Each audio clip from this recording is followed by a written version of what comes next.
It's your boy Butler. It's the best day of my life. Tomorrow's not promised. Like, subscribe, share, utilize that Cash App, y'all. This video is in reference to the shortage in Georgia prison facilities. I remember a time when, during my bid, I never saw a cell phone. I heard that somebody had a cell phone, but I never saw a cell phone. Not one. I never saw a cell phone. I never heard one. I heard somebody had one, but I never seen that phone. So, everything that was done was on some prehistoric action, man. All this upflow tempo, jugging and finessing. None but some old school finessing going on, man. And some of it goes hand in hand. But in a place where you had maybe two officers running a dorm, or maybe an officer running a dorm, well, now you've got where you got like one officer running 3 dorms or running 4 dorms. And when I'm looking at some of the videos, I'm talking to some of my homeboys, I'm just like, bro, y'all is in here grilling chicken on the steps. Like, you done started a fire on the steps. And when I tell you that would have never taken place, to start a fire on the steps will get the whole prison locked down. Cause why how is this possible? And then I started thinking about, people being tough on crime. And I think about the safety of people. Like, what you did have back in the day was, even though you was in prison, you felt a little safe. You know they didn't care nothing about you. They'll kill you, they'll let you die. But there was a certain degree of safety because, that they weren't playing then. They coming around and this ain't right. It ain't just no dead body off in here. If it's a dead body in here, they gonna find it within 24 hours. Not now. Not now. Not the stories that I'm seeing on the news and that I'm hearing through the grapevine. But you'll be in that thing dead and won't nobody know what's going on because don't nobody care. Ain't nobody paying attention. So this doesn't get real to me too.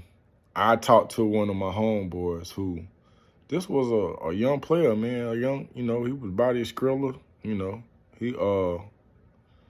used to sell drugs. He wasn't really no hoorah type dude, like laid back. He did not even smoke marijuana on the street. He was that big of a player. He did not smoke marijuana on the street. But then he went to the joint. Man, and he did, I think he might have did 4 or 5 years. But then when he came home addicted to meth. So I was just like, bro, how you go to chain gang and you ain't on no drugs, and then you come home and you're addicted to meth? How does that work? I thought, for my feeble-mindedness, I thought that meth was like a country drug. I thought this was something that people did in the, out back somewhere. You from the cities, y'all. How you get hooked on meth? He was just like, man, you go to jail and, sometimes you lose yourself. You don't know whether you coming or going. You sitting there and you counting the days and ain't nothing going your way. You ain't got nobody to talk to. When I say nobody to talk to, maybe people on the outside you can't reach out to. Or maybe you just trying to escape. And he was just like, he had actually gotten into a situation where he was selling it while he was in there. And then one day he just decided to try it. And at first it was, it just was a kicker. But then he said, after a while, man, he went full-fledged. And when I seen him, he came home with the meth mouth, and he had the addiction, he had the scrapes and the scars, and he went to chain gang and got addicted on meth. So then I'm paying attention to the politicians. Nobody is saying that, We're going to be tough on crime.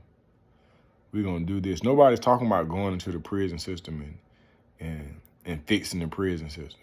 Because here's the weird reality of it. Those people that are locked up, some of them people come into your community.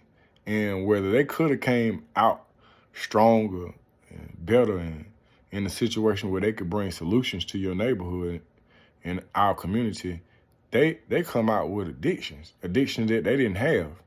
And they come to bring the property value down. That's what they come. They come to kill, steal, and destroy. Them folks did not come to help out.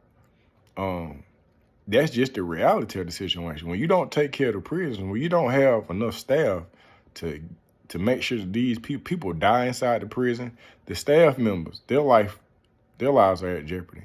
Then they come home and jeopardize taxpayer lives.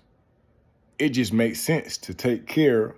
And I'm not saying taking care like baby these people, but make sure that they don't go in there and get no drug addiction.